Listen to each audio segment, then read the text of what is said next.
안녕하세요. 사랑하면 그 사람의 허물도 품어줄 수 있어야 한다고 하지요? 그런데 저는 도저히 그렇게는 못하겠더라고요. 남편 면상에다가 삶은 국수 집어던지고 이혼했어요. 저는 아들 하나 키우는 30대 주부예요. 남편과는 소개팅으로 만났어요. 연애할 때는 별 문제 없이 잘 만났지요. 다른 연인들처럼 작은 일로 다투고 토라지는 일들이 있기는 했지만 그래도 서로 맞춰가고 알아가는 과정이라고 생각했지요. 다만 식사할 때 참 잘 먹더라고요. 그래서 저는 그저 먹성 좋은 남자라고만 생각했지 이렇게 개념 없는 남자인 줄은 몰랐어요. 연애할 때도 둘이서 식당에 가면 기본으로 4인분을 시켜서 먹었는데 그때는 콩깍지 때문인지 아니면 제가 제 손으로 힘들게 한 음식이 아니라서 그랬는지 그저 참 잘 먹는다, 복스럽게 먹는다 라고만 생각했어요. 그런데 결혼하고서 그 꼬라지를 매일매일 가까이서 보니까 정말 못 봐주겠어요. 진짜 이런 이유로 이혼을 하나 싶으실 수도 있는데 하게 되더라고요. 제가 첫째를 임신했을 때였어요. 제가 임신한 이후 입덧이 심해서 많이 먹지를 못했어요. 하루 종일 사과 반쪽만 먹기도 하고 맑은 육수에 소면만 말아서 조금 먹기도 하고 그러자 남편은 또 본색을 드러내더라고요. 저는 매일매일 변기를 붙잡고 사는데 남편은 저 먹으라고 들어온 고기에 사골에 과일까지 아주 싹 쓸어 먹더라고요. 물론 버리느니 남편이 먹는 게 좋지요. 하지만 너무 배려가 없는 거예요. 아내는 입덧하느라 아무것도 못 먹는데 기름기로 번지르르한 입술을 하고는 이거 너무 맛있다, 저거 너무 맛있다 하는 모습을 보고 있으면 정말 정이 뚝 떨어지는 기분이었어요.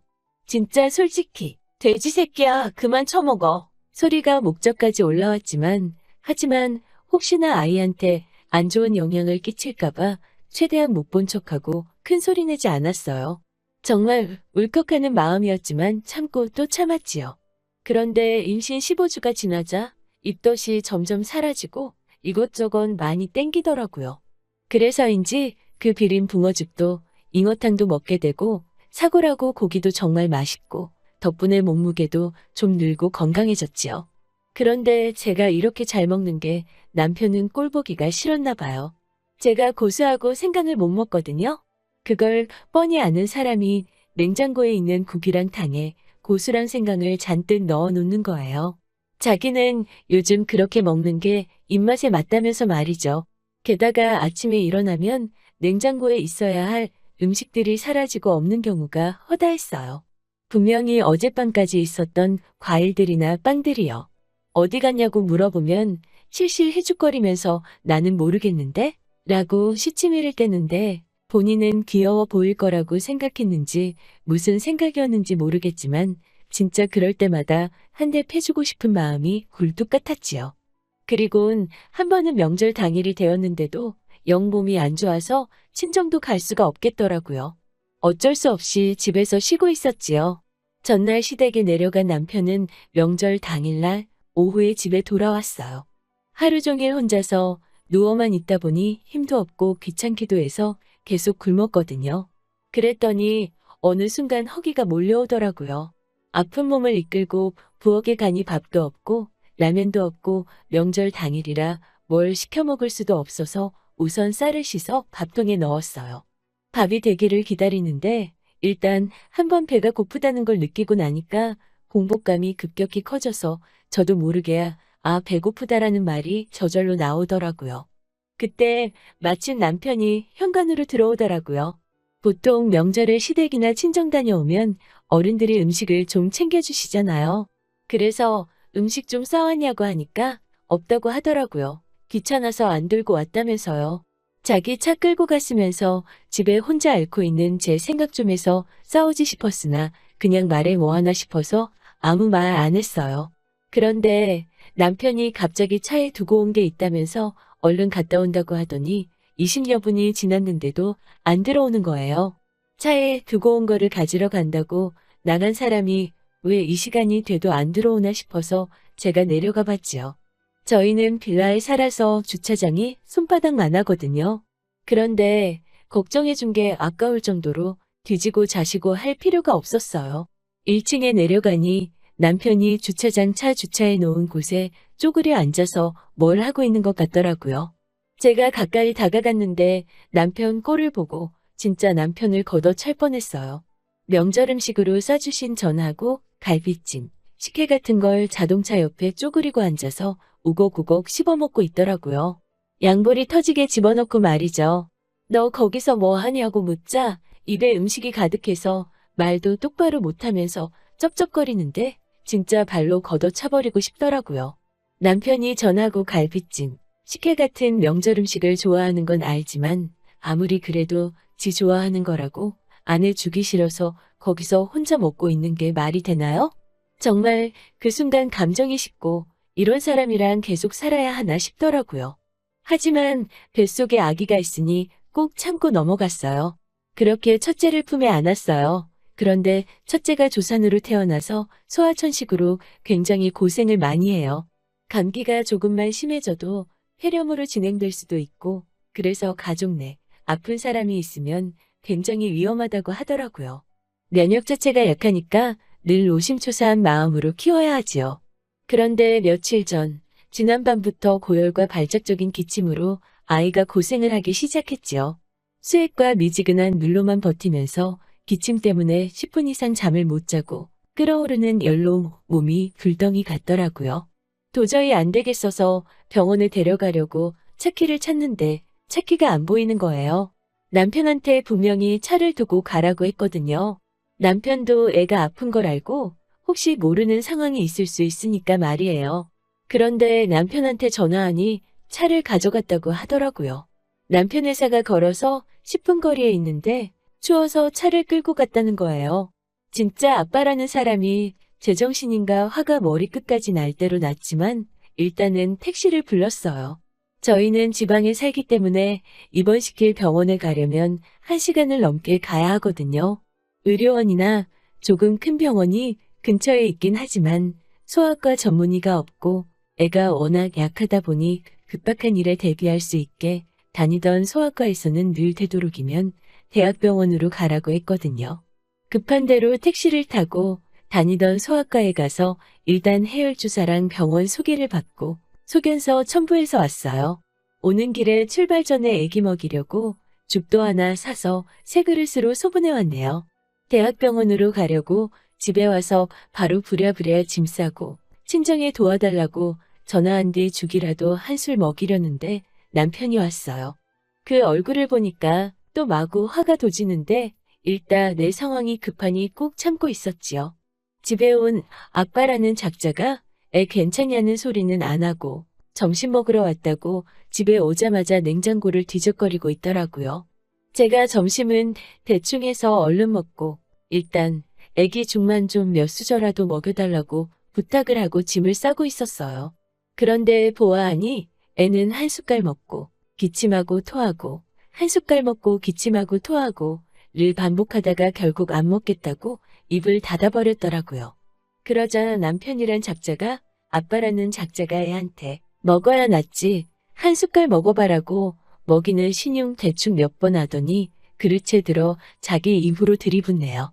그리고는 또 다음 그릇 뚜껑을 열어서는 아빠처럼 먹어야지 하더니 또 자기 입으로 쏟아붓는 거예요. 그 꼴을 보는데 아주 제정신이 아닌 사람처럼 보이더라고요. 다른 것도 아니고 애가 아픈데 어떻게 될지 모르는데 지 춥다고 차를 끌고 간 것도 부족해서 애가 지금 먹지도 못하고 있는데 그걸 애 앞에서 뺏어 먹는 게 이해가 되세요? 여기는 지방이라 택시도 불러야 오고 그나마 날씨가 궂으면 안 오는 경우도 있어요. 병원까지 가려면 택시비도 2만 원은 그냥 넘어요. 그만큼 멀지요. 남편이 세 번째 그릇을 여는데 저도 순간 눈이 돌아서는 그릇째 뺏어서 바닥에 내팽개쳐 버렸지요. 제가 니 다 먹어라. 다 먹어. 넌 이게 먹고 싶냐? 애가 아파서 저지경인데 넌 이게 목구멍으로 넘어가? 거지냐? 굶어 죽은 귀신이라도 붙었냐? 대체 아픈 애 죽을 왜 뺏어 먹냐고? 아주 상스럽게 욕을 했어요. 결혼 생활 내내 음식만 생기면 지 입에 먼저 넣고 보는 인간. 지 좋아하는 음식 내가 먹을까봐 허겁지겁 먹는 것도 친정 가서도 부모님보다 먼저 숟가락 들고 우적우적 먹어대는 거. 모두 잠든 밤에 냉장고 안에 음식이고 간식이고 베란다로 들고 가서 처먹던 거. 솔직히 그냥 밥상머리 교육을 제대로 못 받아서 그런가 보다 하고 살면서 알려주면 고쳐질 줄 알았는데요. 고칠 수 없는 인간이더라고요. 남편이 저를 향해 야! 라고 소리를 지르길래 저도 남편한테 바닥에 있는 것까지 싹싹 긁어서 하나도 남김없이 마저 다 처먹어라. 하고는 때마침 오신 친정 부모님 차 타고 병원으로 갔어요. 그리고 뇌를 입원시켰지요. 그리고 이튿날 시부모님과 신우가 병문안을 왔더라고요. 그러면서 저한테 무슨 일이 있었길래 네 남편이 저렇게 화가 났냐고 물어보시더라고요. 그래서 제가 더도 말고 덜도 말고 있는 일 그대로 말씀드렸어요. 제 얘기를 듣고 나자 한참을 말없이 계시던 시어머니가 그래도 그렇게 음식을 집어 던지면 어쩌냐 하시며 저를 나무라시길래 어차피 그 사람이 치우지도 않는데요. 라고 쏘아붙이고 말았어요. 아이가 누워있는 걸 보시더니 시아버지는 건수 잡았다 싶으셨는지 저더러 애가 이 지경이 되도록 병원도 안 오고 뭐 했냐고 역정을 내시더라고요. 그래서 제가 아버님 아들이 애 아픈 걸 뻔히 보고도 날 춥다고 차를 홀딱 끌고 가서는 시간이 걸렸다. 그리고 그 아들이 그 와중에 집에 와서는 냉장고를 뒤져 점심을 먹고 그게 부족했는지 아픈 아들 죽까지 뺏어 먹었다고 따다다다 쏘아붙였어요. 그동안 한 번도 이렇게 노골적으로 말한 적 없었거든요.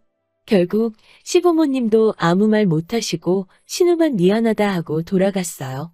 그리고 며칠 뒤 아이도 다 낳아서 퇴원했고요. 제가 생각이 짧았죠. 이때 이혼했었어야 했는데.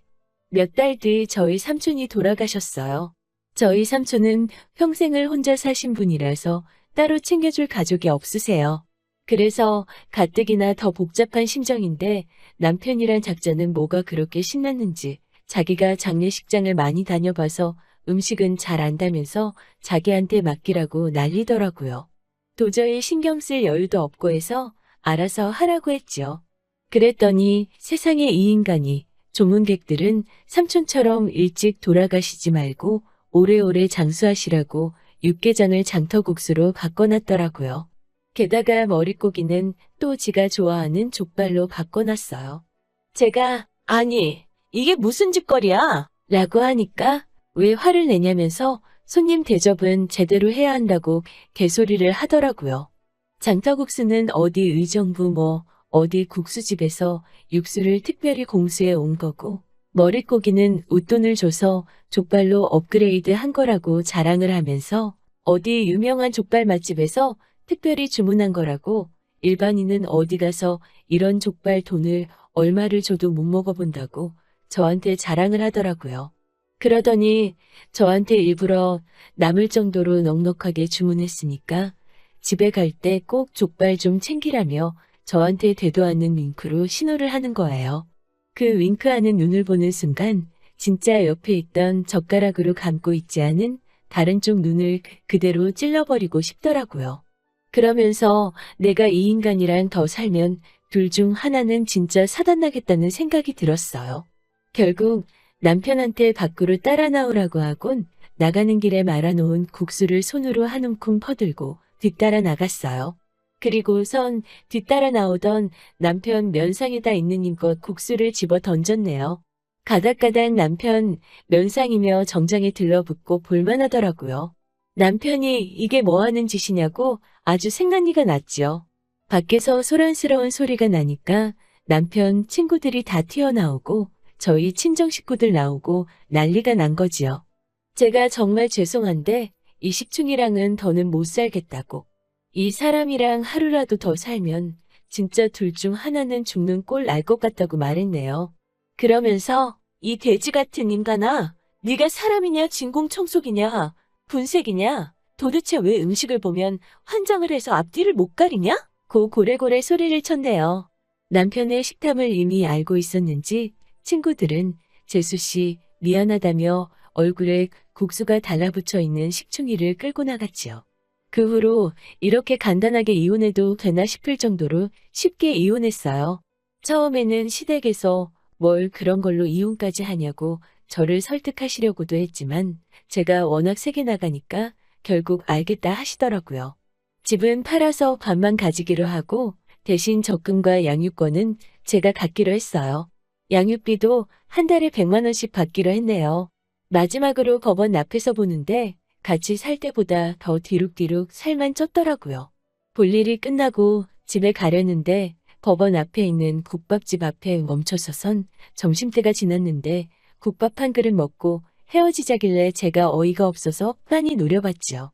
살기를 느꼈는지 지레 겁먹곤 잘 살라 하며 꽁직 빠지게 도망가더라고요.